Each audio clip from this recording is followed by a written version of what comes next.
Para sa ating huling balita, isang barangay councilor ang arestado matapos mahulihan ng mahigit 100,000 pisong halaga ng hinihinalang shabu sa operasyon ng otoridad sa Tawi-Tawi. Ang buong detalye ay hatid ni Patrolwoman Leonora Gawang. Sabat ang 136,000 pesos mula sa isang barangay konsehal na umano'y kabilang sa regional target list sa isinagawang bypass operation ng PNP PDEA BARM sa barangay Tangga, Tandubas, Tawi-Tawi nito lamang Setyembre taong kasalukuyan.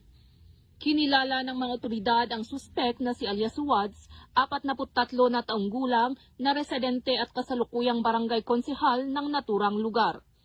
Bandang alas 4 ng hapon ng nasabing petsa nang isagawa ang operasyon sa pagkikipag-ugnayan sa Tandubas MPS at 3rd Maneuver Force Platoon ng 2nd Provincial Mobile Force Company Tawi-Tawi PPO kasama ang Provincial Intelligence Team Regional Intelligence Unit 9 na nagresulta sa pagkakaaresto ng suspek matapos maaktuhang magbenta ng hinihinalang shabu sa isang undercover agent sa isinagawang bypass operation.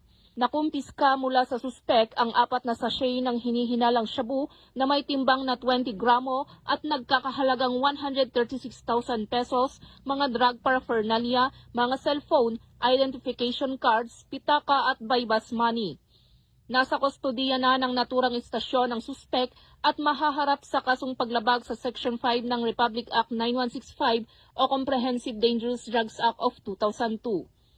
Patuloy na hinihikayat ng PNP ang publiko na makipagtulungan sa mga otoridad sa pamamagitan ng pagbibigay ng impormasyon ukol sa mga ilegal na aktibidad upang mapanatili ang kapayapaan at kaayusan sa ating mga komunidad. Mula rito sa rehiyon ng Bangsamoro, ako ang inyong Police News Network Correspondent, Patrolwoman Leonora Gawang, alagad ng batas, taga-taguyod ng Balitang Pulis.